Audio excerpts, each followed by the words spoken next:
সুপ্রিয় দর্শক মণ্ডলী, আপনারা বিশ্বের যে যেখানে বসে আমাদের বিশ্লেষণধর্মী আজকের এই অনুষ্ঠান সমীকরণ দেখছেন, আপনাদের সবাইকে সাদর সম্ভাষণ জানাচ্ছি। আমি ইকবাল কবির, কানাডা থেকে। আপনারা জানেন, বাংলাদেশের অন্তর্বর্তীকালীন সরকার তাদের মন্ত্রণালয়ে ভাগ করেছে। দুটি কার্যদিবস চলে গেছে। এই প্রসঙ্গ এবং আরো কিছু প্রসঙ্গ রয়েছে আলোচনার জন্য আমাদের সঙ্গে আজকে সংযুক্ত রয়েছেন ডক্টর আবিদ বাহার, প্রফেসর ডসন কলেজ, একজন লেখক, একজন গবেষক এবং একজন রাজনৈতিক বিশ্লেষক। আমন্ত্রণ জানাচ্ছি জনাব বাহার, আপনাকে আমাদের সাথে সংযুক্ত হওয়ার জন্য ধন্যবাদ। আপনাকে ধন্যবাদ। আপনি happy to be with you. Thank you. আপনি নিশ্চয়ই জানেন যে বাংলাদেশে অন্তর্বর্তীকালীন সরকার 17 সদস্য বিশিষ্ট, তাদের মন্ত্রণালয়ের দায়িত্ব বন্টন করেছে। তাদের কাছে আমাদের প্রত্যাশা কি এবং সেই প্রত্যাশা প্রাপ্তির সম্ভাবনা কি, আমরা এটা দিয়ে শুরু করব। আমাদের সঙ্গে আরো কিছু প্রশ্ন থাকবে। আহ, এদের সময়কাল কি হবে, আস্তে আস্তে আমরা সেটা বলবো। থাকবে নির্বাচন প্রসঙ্গ, থাকবে শেখ হাসিনা প্রসঙ্গ। আপাতত আপনি আমাদেরকে একটু সংক্ষিপ্ত আকারে বলবেন যে এই সরকারের কাছে জাতির প্রত্যাশা কি কি এবং সেই প্রত্যাশাটুকু পূরণ হওয়ার সম্ভাবনা কতটুকু, কারণ এদের রাজনৈতিক যে অভিজ্ঞতা কিংবা প্রশাসনিক যে অভিজ্ঞতা, সেই বিষয়ের আলোকে আমাদের প্রত্যাশা পূরণ হওয়ার সম্ভাবনা কতটুকু রয়েছে, একটু যদি বলেন। তো প্রথমেই বলতে চাই, আমি তো যখন কানাডায় এসে একটা মেজর প্রজেক্টে কাজ করছিলাম। দেশ তো ছেড়ে এসেছি, কিন্তু ভাবলাম যে ইন্টেলেকচুয়ালি কিভাবে দেশের সাথে যোগাযোগ রাখতে পারি। তো আমি সে হিসাবে আমার লেখাপড়া বাংলাদেশের উপরই করেছি কানাডায়। তো সেভাবে আমি এখনো বাংলাদেশের সাথে সম্পর্ক রেখেছি। প্রতিনিয়ত কি হচ্ছে না হচ্ছে সেটা আমি জানতে চাচ্ছি, এবং কিভাবে বাংলাদেশ সামনের দিকে আগাতে পারে সেটা নিয়ে সর্বক্ষণই ভাবনায় আছি। তো আপনাকে আবার ধন্যবাদ জানাচ্ছি আমাকে সুযোগ দেওয়ার জন্য। কিন্তু আহ, আরে একটা কথা বলতে চাই, যারা এই শুনছেন প্রোগ্রামটা শুনছেন, সেটা হচ্ছে, আহ, আমরা জানি স্বাধীনতা অর্জনের চেয়েও রক্ষা করা ভীষণ কঠিন। সেটা আমরা দেখলাম বর্তমান, জাস্ট রিসেন্টলি হাসিনার পদত্যাগের মাধ্যমে। এবং সেখানে হাজারেরও উপর ছাত্র জনতা মারা গেছেন, খুন হয়েছেন। তো এইটা অনেক কঠিন সংগ্রামের মাধ্যমে আমাদের দ্বিতীয় স্বাধীনতার মতো একটা জিনিস পেলাম। এখন সেখানে যে ইন্টেরিয়াম গভর্নমেন্ট ফর্ম হয়েছে, ডক্টর ইউনূস যেটার প্রধান, আহ, সেটাতে অ- আম, এরা আমাদের অনেক প্রত্যাশা, কিন্তু এটা সামনের দিকে বাংলাদেশকে এগিয়ে যেতে নিতে পারবে কিনা সেটার উপরে আমার মতো অনেকেরই হয়তো স্বাভাবিকভাবে চিন্তা আছে যে এটাতে সমস্যা হতে পারে। এটাতে আবার যারা বিপ্লবী, তারা হয়তো আবার এটাকে ডিস্ট্রয় করতে পারে। যেমন হয়েছে শ্রীলঙ্কাতে। শ্রীলঙ্কাতে মানুষ স্বৈরা শাসনের বিরুদ্ধে ফাইট করেছে। ওরা কেয়ারফুল না থাকার কারণে ওদের চাচা দাদা কাউকে আবার এনে ক্ষমতায় দিয়েছে, কোনো কিছু করতে পারেনি। পাকিস্তানেও একই রকম হয়েছে। এই ক্রিকেট প্লেয়ার, উনি আমাদের যেমন ডক্টর ইউনূসের মতো একজন ভালো লোক, প্রগতিশীল লোক, উনিও ক্ষমতায় আসছেন, পরে দেখা গেছে আর্মি তাকে ক্ষমতাচ্যুত করেছে। আমার ভয় ভয় হচ্ছে হয়তো ডক্টর ইউনূসের এই ইন্টেরিয়াম গভর্নমেন্টকেও এরকম কিছু করতে পারে। কারণ আমাদের সামনে যে প্রতি বিপ্লবী, যে স্বৈরাচারী শাসক মাত্র ক্ষমতাচ্যুত হলো হাসিনার, তাদের পুরা কমপ্লিট সেট আপটা তারা রেখে গেছে, এখনো কোনো কিছু, এখনো অটুট। অনেকে পালিয়ে গেছে, বাকি সবাই বাংলাদেশে আছে। ছাত্রলীগের লীগ যেটা একটা টেররিস্ট অর্গানাইজেশন, সেটা পুরা ইনট্যাক্ট বাংলাদেশে রয়েছে। এবং সজীব জয় বারবার বলে যাচ্ছে, একবার বলছে সে না, আমরা আমরা তার আমরা পরিবারের কেউ আবিদ ভাই, ক্ষমতায় আমরা আসবে না। ওই প্রসঙ্গে প্রধানমন্ত্রী বা মানে প্রাক্তন প্রধানমন্ত্রী শেখ হাসিনা প্রসঙ্গে আসছি। আমরা ক্লিয়ার করতে চাই যে এই সরকারের কাছে আমাদের প্রত্যাশা এবং প্রাপ্তির সম্ভাবনা কতটুকু আপনি দেখছেন, এই জায়গাটা একটু ছোট করে শেষ করেন, পরে আমরা ওই প্রসঙ্গে আসছি। আমরা তো আমাদের প্রত্যাশা যে করাপশন যে পরিমাণে হয়েছে, যে পরিমাণে মানুষ হত্যা হয়েছে, যে পরিমাণে ইনস্টিটিউশন গুলোকে ডিস্ট্রয় করেছে সিস্টেমেটিক্যালি পরিবারতন্ত্র প্রতিষ্ঠা করার লক্ষ্যে, যেমন জুডিশিয়ারি, ইলেকশন কমিশন, তারপর যে আহ, অন্যান্য যেসব প্রতিষ্ঠান এগুলোকে সিস্টেমেটিক্যালি, ইউনিভার্সিটি, কলেজ, এগুলোর নিয়োগের মাধ্যমে এ- এ- এ- তাদের দলীয়করণ করার যে প্রবণতা ছিল হাসিনার, এবং তা কিছুটা সাকসেসফুল হয়েছে। তারপর Indianization of the curriculum, which means এডুকেশনকে, এগুলা ওরা সমর্থ হয়েছিল।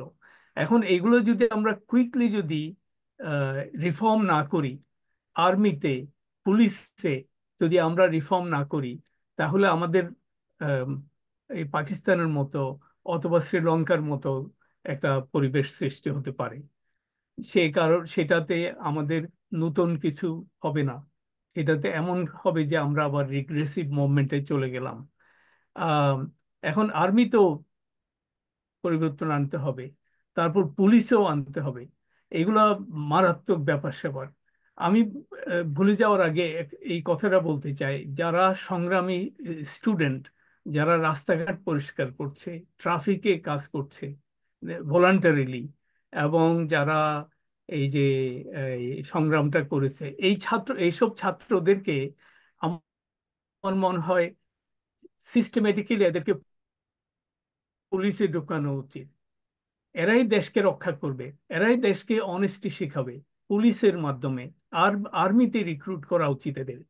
এইখানে পুলিশ, আর্মি, বিডিআর, এগুলাতে আওয়ামী লীগের লোক ঢুকে গেছে, ছাত্রলীগের লোক ঢুকে গেছে, এবং ওরা শুধু জানে মারতে, ওরা মানুষকে সেবা করতে জানে না। এইখানে এইসব ছাত্রদেরকে সিস্টেমেটিক্যালি ঢুকাতে হবে। ওরাই প্রহরী হবে আমাদের জাতির কে সার্ভ করার জন্য, জাতিকে ভবিষ্যতের দিকে নিয়ে যাওয়ার জন্য। এটা it's a very important thing, এটা আমাদের চাওয়া। যদি এসব খুব সহসা না করে, আমার ভয় হচ্ছে ডক্টর ইউনুসকে ওরা হয়তো কোনোভাবে এই, সরাই দিতে পারে, মেরেও ফেলতে পারে। তখন আমাদের জন্য একটা দুঃখজনক ব্যাপার হবে। এই বিপ্লবটা, এটাকে আমরা বিপ্লব বলবো, এই সরকারকে বলবো বিপ্লবী সরকার। এই সরকারকে, এই বিপ্লবটা খুব রেয়ার হয়েছে পৃথিবীতে। এইটা আমরা যেমন স্বাধীনতা সংগ্রাম করে, সরি, ভাষা আন্দোলন করে আমরা পৃথিবীতে একটা নজির সৃষ্টি করেছি। এটা ইন্টারন্যাশনালি, এই ভাষা আন্দোলনের ফসলটা ইন্টারন্যাশনালি রিকগনাইজড হয়েছে। আমার মনে হয় স্বৈরাচারের বিরুদ্ধে এই ছাত্রদের যে আন্দোলন, এটাও একটা নজির সৃষ্টি হওয়া উচিত পুরা দুনিয়া ব্যাপী। কারণ থার্ড ওয়ার্ল্ড কান্ট্রিতে, আফ্রিকা, এশিয়াতে, পশ্চিম পশ্চিম পশ্চিমাদের প্রেরণায় অনেক স্বৈরাচারী কাজ করে যাচ্ছে। এই ছাত্রদের যে আন্দোলন, এটা একটা দৃষ্টান্ত হিসাবে আমরা রাখতে পারি। সেই জন্য এটাকে সামনে নিয়ে যেতে হবে। ডক্টর ইউনুস একজন নামকরা লোক, কিন্তু উনি একজন প্রফেসর মানুষ, উনি ওনার বার্ধক্যে পড়ে গেছেন। এটাও দেখতে হবে উনি সেরকম লিডারশিপ দিতে পারবেন কিনা। যদি আহ, আমি এই মুহূর্তে প্রপোজ করছি উনি এই যে ওনার টার্ম থাকবে এই ইন্টেরিয়াম গভর্নমেন্টের, এটা শেষ হওয়ার পর পর উনি যে একটা পলিটিক্যাল পার্টি অর্গানাইজ করেছিলেন, সেই পলিটিক্যাল পার্টিটা আবার রিভাইভ করে নতুন জাগরণের জন্য এই ছাত্রদের ঢুকায়, তারপর ইয়াং জেনারেশন ট্যালেন্টেড পিপলকে এখানে এনে তারপর উনি সরে যেতে পারবেন। এই মুভমেন্ট, আমি যেটা বলছি, এই মুভমেন্টটাকে কন্টিনিউ যাতে করতে পারে, সেটার দিকে আমাদের নজর রাখতে হবে। অতন্ত্র প্রহরীর মতো আমাদের সামনে কাজ করে যেতে হবে।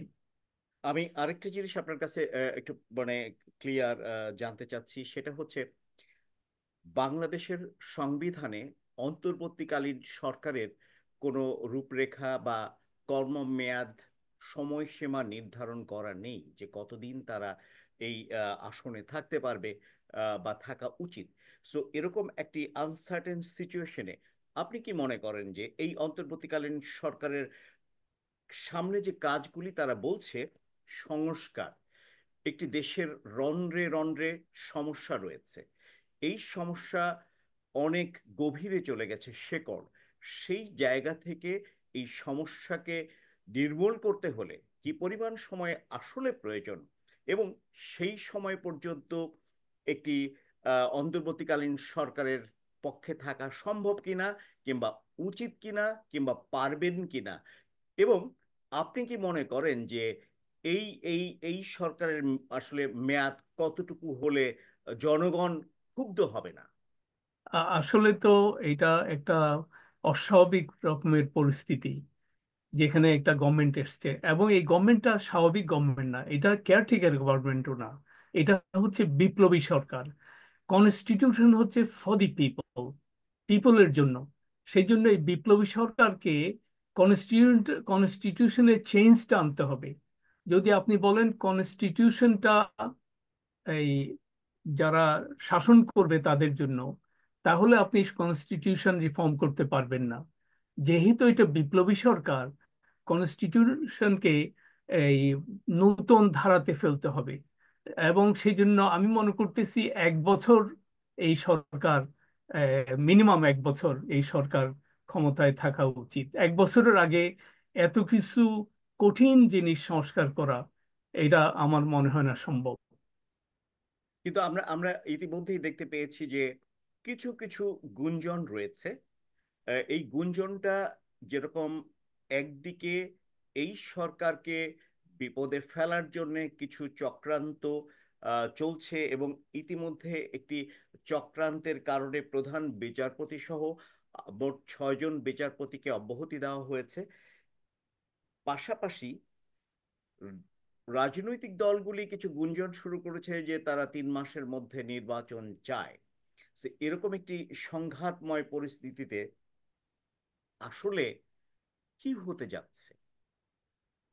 এটা অবশ্যই করবে, সবার স্বার্থ রয়েছে এইসব গুজব ছড়ানো, গুঞ্জন নিয়ে কথা বলা।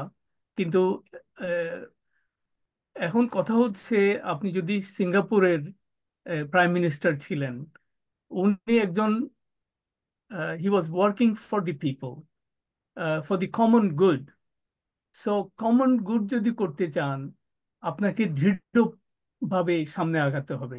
1 বছর যদি ক্ষমতায় থাকে, এটা অনেক দিন না।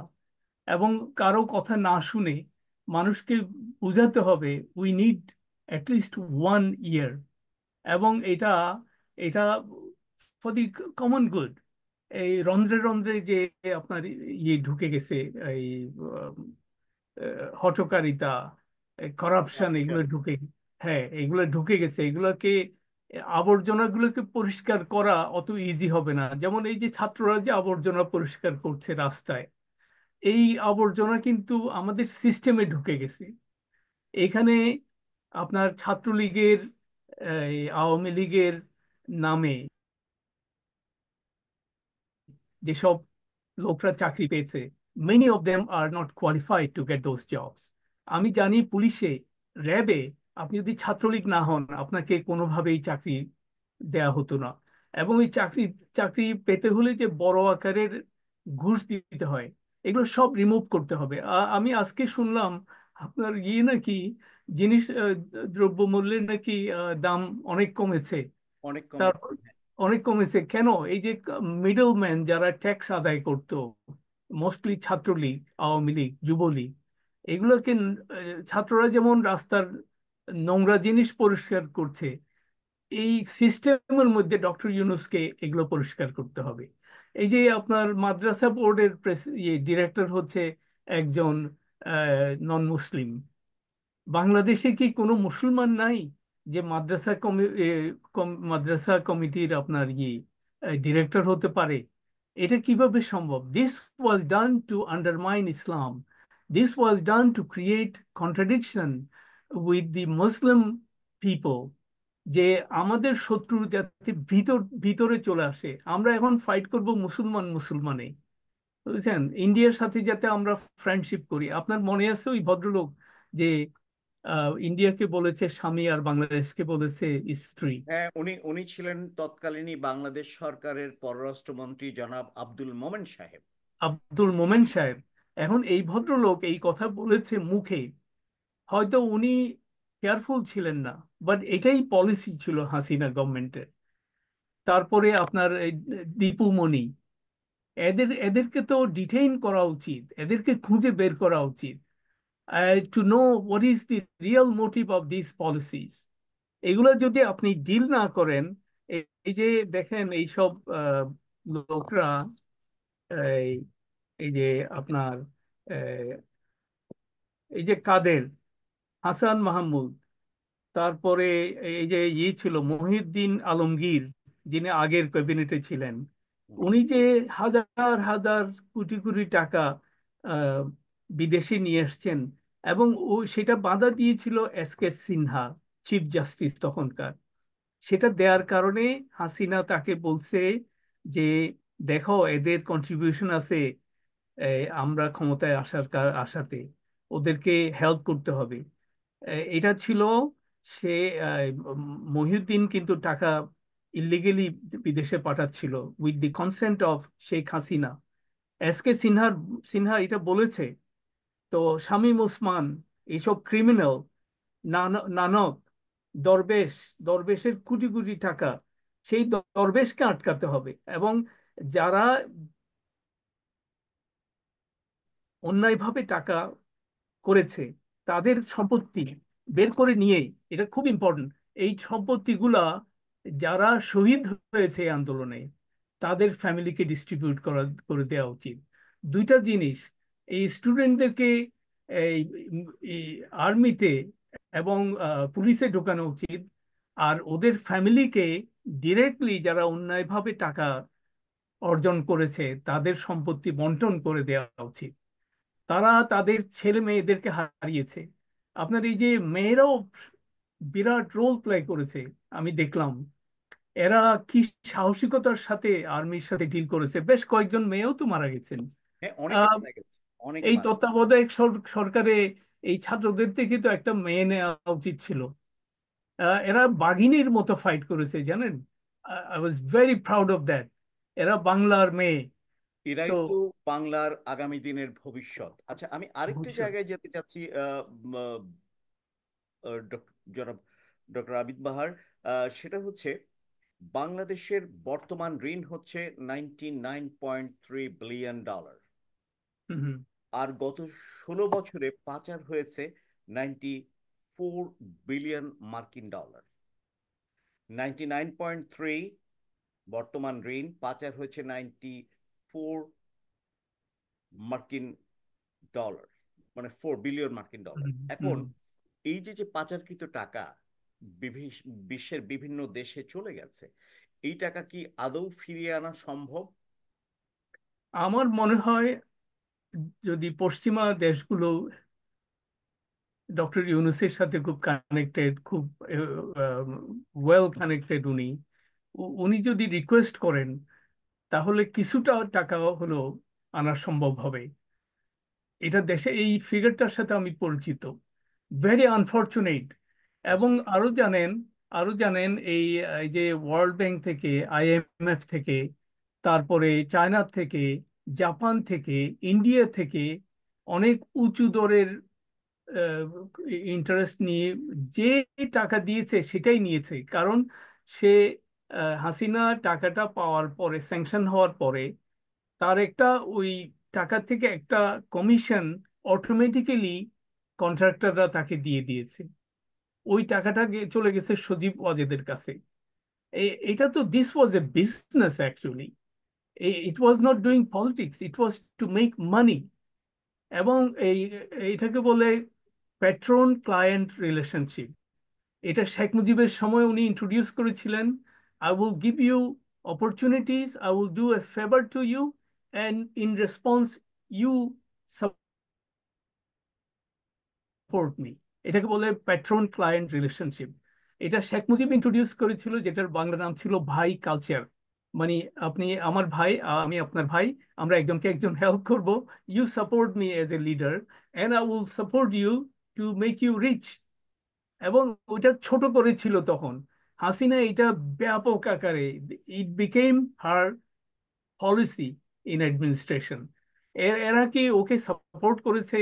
এটা just for nothing, it's for, it's to make money. So এটা, এইগুলো সব রিফর্ম করতে হবে। আপনার আহ, ওদের থেকে এইসব সম্পত্তি নিয়ে নিতে হবে। আমি মাঝখানে আরেকটা কথা বলতে চাই, হুম, হুম, সেটা হচ্ছে আপনার এই আন্দোলনটা কিন্তু আমরা শুধু ছাত্রদের কথা বলছি। আপনি জানেন এটার পিছনে অনেক আগের থেকে আন্দোলনটা করে আসছে। এই আন্দোলনে আশ্চর্য রকম ভাবে পিনাকি ভট্টাচার্য বলে এক ভদ্রলোক, হুম, যিনি বাংলাদেশকে কিভাবে সার্ভ করেছেন একজন মাইনরিটি মেম্বার হয়ে, he became the leader of, actually leader in exile, এবং হি সেন্সিটাইজ দিস মুভমেন্ট। তারপর করেছে মাহমুদুর রহমান ভাই, এই আজকের আজকের কি বা ওনার পত্রিকার নাম হচ্ছে আমার দেশ। এগুলো হ্যাঁ, সব ব্যান্ড করেছে। আমরা আমরা যদি ওনাদের ভুলে যাই তাহলে হবে না। Jagrul Hussain from US, UK, Sabria Bedard, Ruhul Quddus, যিনি বিএনপির, তারপরে আরো অনেকে যারা কাজ করেছেন। তো এ, ওরা অনেকে এখন তৎপর না, কিন্তু ওদের রোলটা, এবং অনেক বেশিরভাগই পলিটিক ইয়েতে আছেন, সার্ভ করছেন দেশ থেকে দেশকে। তো এদের কথাও বলতে হবে। কিন্তু আমি যেটা বলছি, এই এই এই যে জাগরণটার পিছনে অনেক দিন থেকে জিনিসটা হচ্ছিল, পরে এসে ছাত্ররা এটাকে টেক আপ করেছে। কিন্তু আন্দোলনটা তো আগে থেকে আপনার ইন্সপিরেশনটা আসছে তো বেশ দূরের থেকে। এই যে অত্যাচারের যে সাফার সাফার করেছে তারাই করেছে। এই মাহমুদুর রহমান ভাই এখন বাংলাদেশে থাকতে পারেন না, উনি টার্কিতে থাকেন, আপনি চিন্তা করেন। তারপরে এই যে জগলুল হুসেইন, ওনারা সবাই বাইরে থাকেন। যাই হোক, আমি কিছু মিথ নিয়ে কথা বলতে চাই এখন, যদি if it allows you. Please. যেমন আহ, মানুষ অনেক, বিশেষ করে নিউ জেনারেশনরা আগের হিস্ট্রিটা জানেন না, একটু একটু জানে কিন্তু ডিটেল জানে না। আমি লম্বা করব না, খুব ব্রিফলি আমি কিছু কথা বলতে চাই। হাসিনা বলে, হাসিনা বলে যে সে, এটা এটা ছিল তার বাপের দেশ, তার বাবার দেশ। সে এমনও বলেছে যে আমি বন্ধ করে দেবো সব, এই কথা, এইসব হ্যাঁ, কথা টিভিতে আমরা শুনেছেন? দেখেছি এই বিষয়গুলি। হ্যাঁ, আমি সংবাদে সব এসেছে। বন্ধ করে দেব। আপনার এই পানি বন্ধ করে দেব, এই বিদ্যুৎ বন্ধ করে দেব। মানে তার বাপের দেশ, সে যা ইচ্ছে তাই করতে পারে। But the thing is, the country belongs to the people of Bangladesh, not to Sheikh Mujibur Rahman. এখন আপনাকে যে মিথের কথা বলছি, সবাই মনে করে শেখ মুজিবুর রহমান দেশটাকে স্বাধীন করেছে। ইভেন ইয়াং জেনারেশনরাও, তারা এই কথাটা শোনা উচিত। Myth number one, Sheikh Mujib দেশটা স্বাধীন করেছে। তাহলে আমি প্রশ্ন করতে চাই, যদি স্বাধীন করে, আমাদের মুক্তিযুদ্ধ হয়েছে 25শে মার্চ থেকে ডিসেম্বরের 10 পর্যন্ত। না, ডিসেম্বরের 10 না, ডিসেম্বর 16। আচ্ছা, 15 ডিসেম্বর স্বাধীন হয়েছে দেশ। স্বাধীন হয়েছে। এই সময় শেখ মুজিব কোথায় ছিলেন? এটা নিউ জেনারেশন কি জানে? উনি নিজে সারেন্ডার করে পাকিস্তান আর্মির কাছে, যে লোক তাকে অ্যারেস্ট করতে গেছিল ধানমন্ডি ভবনে, তার নাম হয়েছে সালিক সিদ্দিক। তার বইয়ের নাম হচ্ছে উইটনেস টু সারেন্ডার। উনি নিজে সারেন্ডার করেছেন। এই মার্কিন যে অ্যাম্বাসেডর ছিলেন ইসলামাবাদে, তার সাথে যোগাযোগ করে, তারপর ইহে খানের কয়েকজন জেনারেলের সাথে যোগাযোগ করে, ভুট্টোর সাথে যোগাযোগ করে, উনি বলছেন যে তোমরা যদি আমাকে অ্যারেস্ট না করো তাহলে বাংলাদেশ স্বাধীন করে ফেলবে। এবং he made sure that his family remains safe in Dhaka. Pakistan army 1500টা রুপি দিত এই তার ফ্যামিলিকে। এই শেখ হাসিনা এবং পুরো ফ্যামিলি এই ক্যান্টনমেন্টে থাকতো এবং তাদেরকে এই 1500 টাকা দিত মান্থলি। সেটা সেই সময়ের অনেক টাকা। আচ্ছা, এখন কথা শুনেন। তো ব্যাটল ফিল্ডে যে লোকটা থাকে না, যে লোকটা দেশের সাথে বেইমানি করে সারেন্ডার করলো, উনাকে যখন নিতে আসতেছে সালেক সিদ্দিক, যে কমান্ডার ছিল, জানালা দিয়ে বলছে, শেখ মুজিব বলতেছিলেন যে তোমাদের তো আসার দরকার ছিল না, আমি নিজেই ক্যান্টনমেন্টে চলে যেতাম। যাকে দেশের মানুষ নির্বাচিত করেছে to to lead them, specially when there is despair, there is danger, সেই সময় উনি সারেন্ডার করে চলে গেছেন। আপনি জানেন, ওই বেঙ্গল যখন ইখতিয়ার উদ্দিন মোহাম্মদ বখতিয়ার খিলজি দখল করতেছিল, আরেক ভদ্রলোক পালাইছিল, লক্ষণ সেন। শেখ মুজিবও পালাইছে। এখন হাসিনা কোথায় গেছে? শেখ মুজিব তো পাকিস্তানে হিজরত করে গেছিলেন পুরা পুরা যুদ্ধের সময়। হাসিনা কোথায় গেল? সেও তো হিজরত করতে এখন ইন্ডিয়া চলে গেছে। সেও তো পালাইছে। বাংলার ইতিহাসে তিনটা লোক আছে। একটা হচ্ছে লক্ষণ সেন, দুই নম্বর হচ্ছে শেখ মুজিবুর রহমান, তিন নম্বর হচ্ছে আপনার শেখ হাসিনা। এই তিনটা লোক পলাইছে ভয়েতে।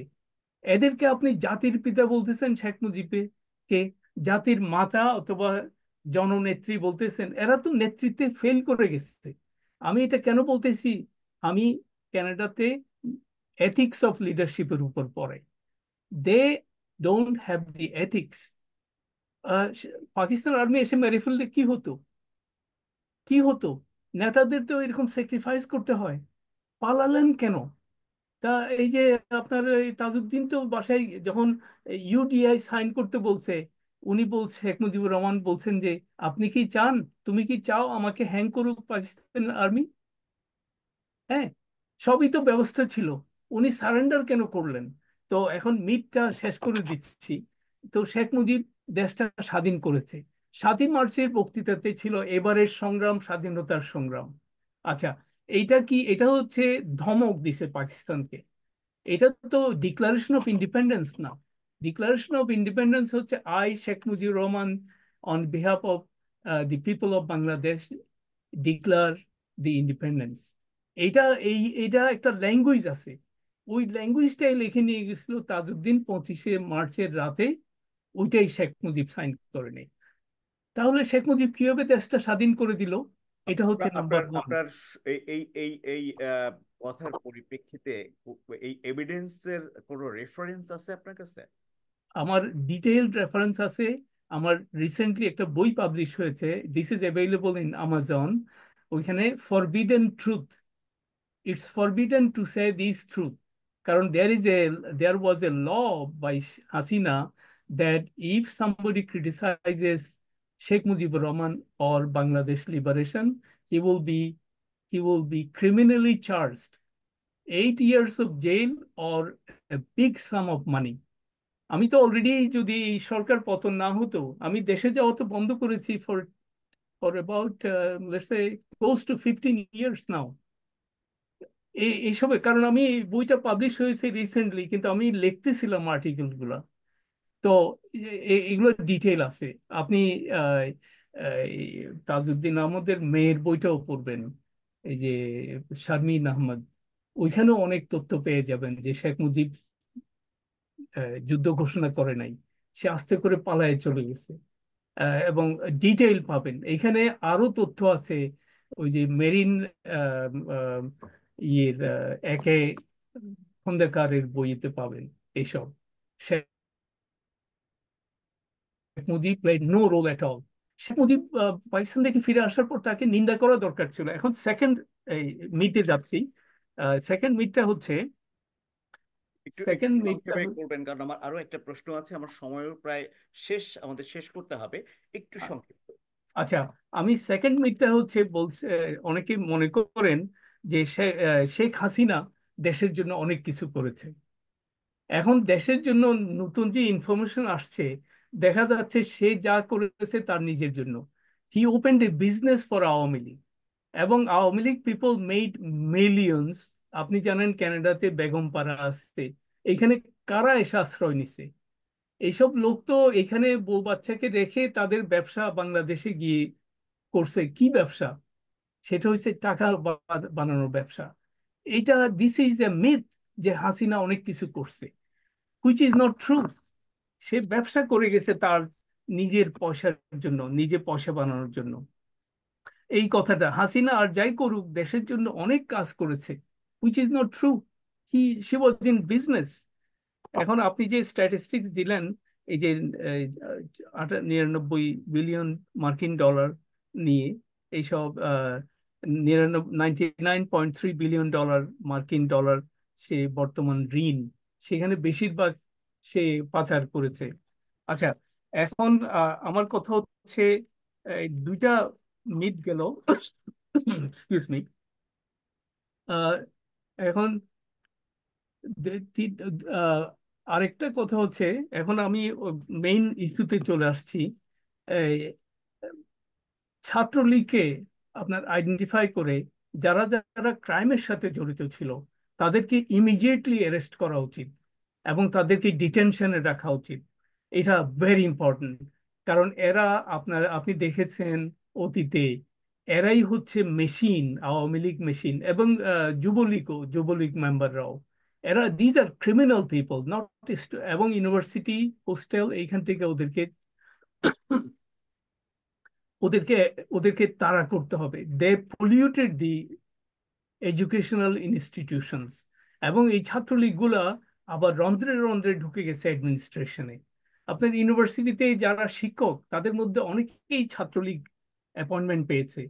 এইগুলো চেক করে দেখতে হবে, যারা পলিটিক্যালি অ্যাপয়েন্টেড হয়েছে তাদেরকে চাকরি থেকে ছেড়ে দিতে হবে। আচ্ছা, আর আরেকটা কথা, এই আমি একটু ডক্টর ইউনূসকে নিয়ে ভাবছি। ও, উনি কি রেভলিউশনারি নাকি ফিলসফার? উনি কি ফিলসফি দিতে পারেন আমাদের, নাকি রেভলিউশনের মাধ্যমে রিফর্মটা আনতে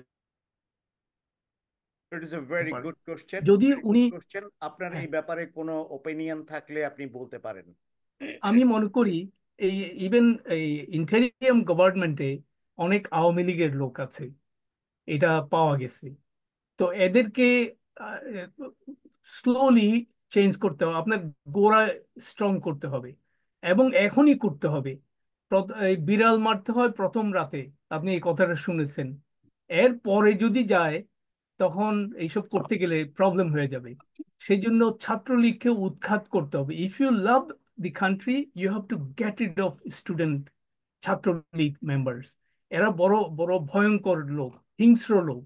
দুইটা জিনিস, ওরা হিংস্র two make money and to kill people. যাকেই পায় তাকে আপনার শেখ মুজিব এবং আওয়ামী লীগের বাইরে যাকে পায় ওরা মনে করে জামাত। জামাত মানে ওদের এত বড় শত্রু। আমি জীবনেও কোনোদিন জামাত করিনি, আমাকেও নাম দিয়েছে জামাত, আমাকেও নাম নাম দিয়েছে রাজাকার। আমাদের আসলে শেষ করতে হবে। আমি এখনই শেষ করছি। আমি মুক্তিযোদ্ধা। আমি ভারতে গিয়ে ট্রেনিং নিয়ে এসে বাংলাদেশের ভিতরে যুদ্ধ করেছি, আমাকেই বলে জামাত আর রাজাকার। আপনি চিন্তা করেন। এইসব এইসব জিনিস বন্ধ করতে হবে। আমার আরো আরো কয়েকটা কথা বলার আছে। খুব সংক্ষেপে, এই আমার হাতে 1 মিনিট বাংলাদেশে সময়। বাংলাদেশি জাতীয়তাবাদকে, বাঙালি জাতীয়তাবাদকে চেঞ্জ করে বাংলাদেশি বাঙালি জাতীয়তাবাদ, দেখেন এখানে বাঙালিটা রাখতেছেন কিন্তু বাংলাদেশিটা অ্যাড করতেছেন। এটা ভেরি ইম্পর্টেন্ট। আমরা এখন জানি না আমরা কি বাঙালি না বাংলাদেশি। রবীন্দ্রনাথ ঠাকুরের যে আপনার এই যে আমাদের জাতীয় সঙ্গীত, এইটা বা যদিও না দেই, এটার প্যারালাল সেকেন্ড আরেকটা জাতীয় সঙ্গীত নিয়ে আসতে হবে, কারারই লৌহ কপাট। এই এই এই গানটা দিয়ে আমাদের ছাত্রদের যে আন্দোলন সেটাকে রিকগনাইজ করতে ওকে, করতে অনেক ধন্যবাদ। আমাদের শেষ করতে হবে, আমরা শেষ পর্যায়ে চলে এসেছি, সময় নেই। সুপ্রিয় দর্শক মণ্ডলী, আমরা এতক্ষণ যে আলোচনা করলাম, আপনারা বিজ্ঞ আলোচকের আলোচনা শুনলেন। এই আলোচনা থেকে সঠিক সমীকরণের ভার আপনাদের উপরে ছেড়ে দিলাম। আমরা দেশের শান্তি এবং মঙ্গল কামনা করি। বাংলাদেশ একটি সত্যিকার অর্থে শক্তিশালী সমৃদ্ধ বাংলাদেশ হয়ে উঠুক। সে পর্যন্ত আপনারা সবাই ভালো থাকবেন, সুস্থ থাকবেন, সুরক্ষিত থাকবেন। জনাব বাহার, আপনাকে অনেক ধন্যবাদ জানাচ্ছি। সুপ্রিয় দর্শক মণ্ডলী, আপনাদেরকে আরেকবার ধন্যবাদ জানিয়ে শেষ করছি। Iqbal Kabir. Thank you very much.